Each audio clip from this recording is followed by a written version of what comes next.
നമസ്കാരം. തെരഞ്ഞെടുപ്പ് പ്രചാരണത്തിനായി വയനാട്ടിലെത്തിയ CPM നേതാവ് വൃന്ദ കാരാട്ട് INL പതാക വേദിയിലേക്ക് വരുത്തിയത് മാധ്യമങ്ങളിൽ വലിയ ചർച്ചയും വാർത്തയുമൊക്കെയായി.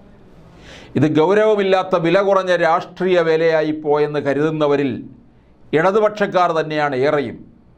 ഇടതു പാർട്ടികൾ ഇന്ന് രാഷ്ട്രീയ നിലനിൽപ്പിനായി കോൺഗ്രസിനെ ആശ്രയിച്ചു കൊണ്ടിരിക്കുന്ന സന്ദർഭത്തിലാണ് ഇത്തരമൊരു സംഭവമുണ്ടായത്.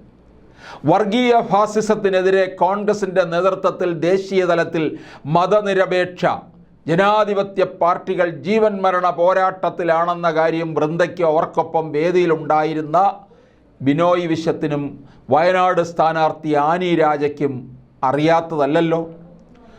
കോൺഗ്രസ് പിന്തുണയോടെ രാജസ്ഥാനിലെ സികാർ സീറ്റിൽ CPM സംസ്ഥാന സെക്രട്ടറി അറം റാമും ബംഗാളിൽ മുർഷിദാബാദ് സീറ്റിൽ പോളിറ്റ് ബ്യൂറോ അംഗവും സംസ്ഥാന സെക്രട്ടറിയുമായ മുഹമ്മദ് സലീമും BJPക്കെതിരെ വാശിയേറിയ മത്സരത്തിലാണ്.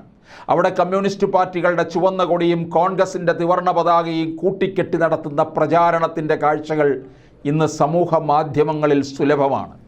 അപ്പോഴാണ് വൃന്ദ കാരാട്ട് വയനാട്ടിൽ വന്ന് ഇത്തരത്തിലൊരു പ്രകടനം നടത്തിയത്. വയനാട് ലോക്സഭാ തെരഞ്ഞെടുപ്പിൽ മത്സരിക്കുന്ന LDF സ്ഥാനാർത്ഥി ആനി രാജയുടെ പ്രചാരണത്തിൽ നിന്നും ഇന്ത്യൻ യാഥാർത്ഥ്യം മനസ്സിലാക്കാതെ കോൺഗ്രസ് വിരോധം മാത്രം പറഞ്ഞുകൊണ്ട് രാഷ്ട്രീയ പ്രവർത്തനം ആരംഭിച്ച വൃന്ദയെപ്പോലുള്ള CPM നേതാക്കൾക്ക് ഇത് കേരളത്തിൽ ഭൂഷണമാകുമെങ്കിലും ബിനോയ് വിശ്വത്തിനും ആനി രാജയ്ക്കും ഇത്തരം വേഷം കെട്ടലുകൾ ചേർന്നതല്ല. ദിമിത്രോവ് തീസിസ് ഒരു വട്ടമെങ്കിലും വായിക്കാത്ത നേതാക്കളല്ല ഇവർ ആരും. രണ്ടാം ലോകമഹായുദ്ധകാലത്ത് ഫാസിസത്തെ പരാജയപ്പെടുത്താൻ അന്നത്തെ കമ്മ്യൂണിസ്റ്റ് ഇൻ്റർനാഷണലിൻ്റെ ജനറൽ സെക്രട്ടറിയും ബൾഗേറിയൻ കമ്മ്യൂണിസ്റ്റ് നേതാവുമായിരുന്ന ദിമിത്രോവ് പ്രകടിപ്പിച്ച രാഷ്ട്രീയ വിവേകവും നിശ്ചയദാർഢ്യവും തുല്യ അളവിൽ ഇന്ത്യൻ കമ്മ്യൂണിസ്റ്റുകളുടെ പക്കലിൽ നിന്ന് പ്രതീക്ഷിക്കുന്ന കാലഘട്ടത്തിലൂടെയാണ് നാം ഇന്ന് കടന്നു പോകുന്നത്. അത്രമേൽ അപകടം വർഗീയ ഫാസിസത്തിൽ നിന്ന് നാം ഇന്ന് നേരിടുന്നുണ്ട്. രാഹുൽ ഗാന്ധിക്കെതിരെ വയനാട്ടിലെ CPIയുടെ സ്ഥാനാർത്ഥിത്വം തന്നെ പാർട്ടിയുടെ യഥാർത്ഥ രാഷ്ട്രീയ പാരമ്പര്യത്തിനും 78-ൽ ഭട്ടിൻഡ കോൺഗ്രസിൽ കോൺഗ്രസ് വിരുദ്ധ നിലപാട് പ്രഖ്യാപിക്കുന്നതിന് മുൻപ് ദേശീയ രാഷ്ട്രീയത്തിൽ CPI എടുത്തിരുന്ന രാഷ്ട്രീയ നിലപാടുകൾക്ക് എതിരാണ്. CPIയുടെ ആ പഴയകാല നിലപാടുകൾക്ക് മുൻപത്തെക്കാളും രാഷ്ട്രീയ പ്രാധാന്യവും പ്രസക്തിയും വർത്തമാനകാല ഇന്ത്യൻ രാഷ്ട്രീയത്തിലുണ്ട്. ഇത് അംഗീകരിക്കാൻ കേരളത്തിലെ CPMകാർ ഇനിയും തയ്യാറായിട്ടില്ല.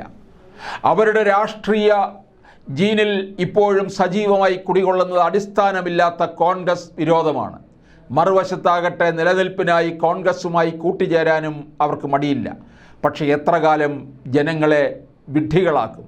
രാഹുൽ ഗാന്ധി നോമിനേഷൻ സമർപ്പിക്കാൻ പ്രകടനമായി പോയപ്പോൾ ജാഥയിൽ ആരും പാർട്ടി പതാകകൾ ഉപയോഗിച്ചില്ലെന്നും അതിന് കാരണമായത് ലീഗിൻ്റെ പതാക ഒഴിവാക്കാനാണെന്നുമുള്ളതാണല്ലോ പരാതി. ഇതെന്തിനായിരുന്നുവെന്ന് എല്ലാവർക്കും അറിയാം. കഴിഞ്ഞ തവണ വടക്കേ ഇന്ത്യയിൽ വ്യാപകമായി വർഗീയ പ്രചാരണത്തിനായി BJP ഇത് ദുരുപയോഗം ചെയ്തുവെന്നാണ് പ്രതിപക്ഷം പറയുന്നത്. കൊടി വേണ്ടെന്ന് വെച്ച സംഭവത്തിൽ BJP കോൺഗ്രസിനെതിരെ രാഷ്ട്രീയമായി വിമർശനം ഉന്നയിക്കുന്നത് മനസ്സിലാക്കാം. ലീഗിൻ്റെ കൊടി ഉപയോഗിച്ചാലും ഇല്ലെങ്കിലും BJP അതിനെ വിമർശിക്കും. പക്ഷേ BJPയുടെ കെണിയിൽ വീഴാതിരിക്കാനുള്ള കോൺഗ്രസിൻ്റെ ശ്രമത്തെ ഇടതുപക്ഷം പരിഹസിക്കുന്നത് വർത്തമാനകാല ഇന്ത്യൻ സാഹചര്യത്തിൽ അല്പം കടന്ന കൈയായിപ്പോയി.